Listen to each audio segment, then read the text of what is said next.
et si vous aviez deux actions qui vous permettaient de gagner gros avec votre portefeuille. Il y a beaucoup d'actions qui progressent fortement depuis des années et je vais vous en présenter deux que vous ne connaissez certainement pas. Vous êtes sur la chaîne Trading Attitude, la seule chaîne bourse et crypto sans blabla qui vous aide à devenir indépendant en trading en maîtrisant l'analyse technique. Si vous êtes nouveau ici, abonnez-vous pour ne rien rater.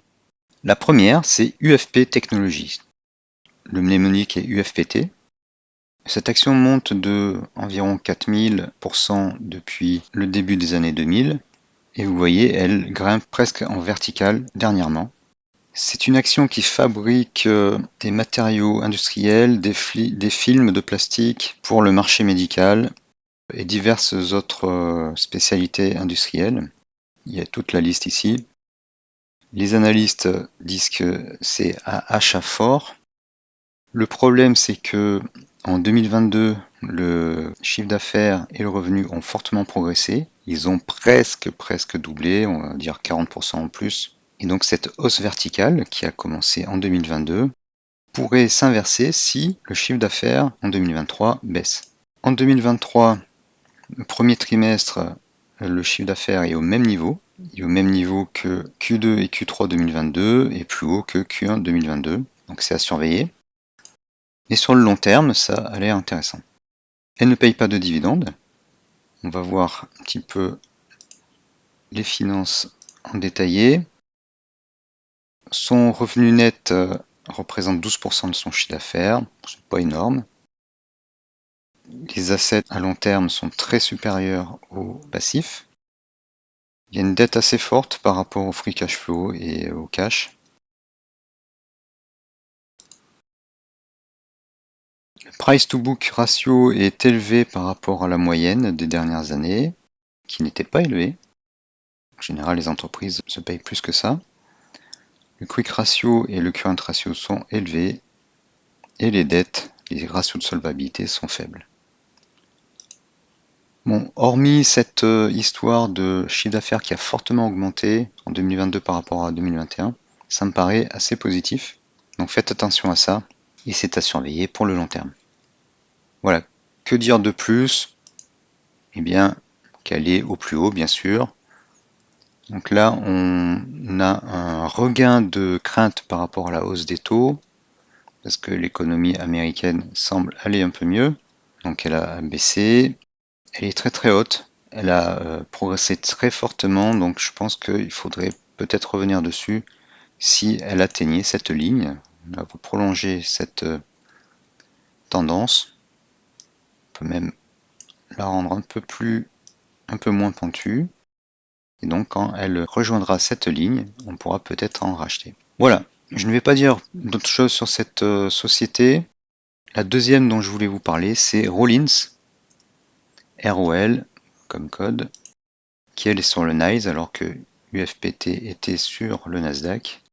Donc là, comme ça en daily, c'est pas phénoménal, mais en monthly, c'est autre chose. Elle grimpe également de 3000 à 4000, ça dépend d'où on part. Et elle a une progression moins verticale ces derniers temps. Donc elle a, comme beaucoup d'actions, connu des creux, mais elle a atteint ses derniers plus hauts et même dépassé dernièrement. Donc là aussi, elle est à son plus haut. On peut tracer un canal haussier là. Canal haussier, alors si on fait comme ça, c'est un canal haussier. Mais c'est aussi une sorte de triangle.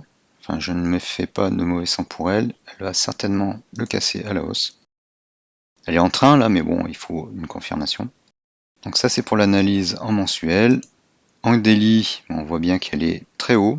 Donc il faudra peut-être attendre qu'elle retombe à ce niveau-là pour l'acheter, sauf si elle perfore la résistance, qu'elle monte très haut. À voir. Un petit pullback pour revenir dessus. Si elle part comme ça, il y aura forcément un petit pullback et il faudra la prendre à ce niveau-là. L'alternative, c'est qu'elle redescende et après que ça fasse ça, par exemple, ça peut repartir aussi par là. Elle verse un petit dividende de 1,2% son payout ratio est inférieur à 100. Le chiffre d'affaires et les bénéfices croissent régulièrement, linéairement. Donc ça, c'est rassurant. Ça veut dire que la tendance va se poursuivre. Les analystes sont à acheter et elles travaillent dans l'industrie de la lutte contre la vermine et les termites. Voilà, comme quoi ça peut payer.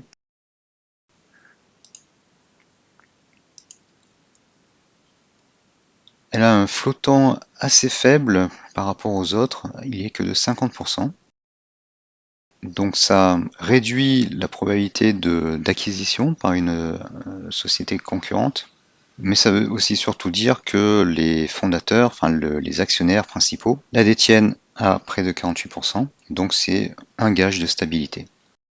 Sa rentabilité est de 14%, enfin le revenu net représente 14% de chiffre d'affaires, c'est pas énorme mais c'est bien. Les revenus progressent, on l'a déjà vu. Le dividende en moyenne grossit. Les assets sont très supérieurs aux passifs, sauf pour le court terme, mais bon, ça se vaut.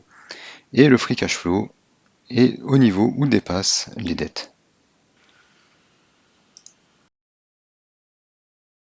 Contrairement à UFPT, le price to book ratio est de 16, ce qui est assez élevé. Le quick ratio ne dépasse pas 1, mais ça va encore. Et les ratios de solvabilité sont faibles. Voilà, bon, assez positif. Et ça nous fait une action de plus qui peut booster notre portefeuille, qui peut rapporter gros. Bien sûr, n'allez pas l'acheter au plus haut, attendez qu'elle corrige, notamment avec les nouvelles craintes sur la hausse des taux d'intérêt. Si la Fed augmente encore les taux d'intérêt, bien forcément certaines valeurs, notamment les technologiques, pourraient baisser et offrir de nouvelles opportunités d'achat. Voilà, donc ces deux actions, UFPT et Rollins, deux actions qui pourraient vous rapporter gros. Merci d'avoir suivi cette vidéo et à bientôt.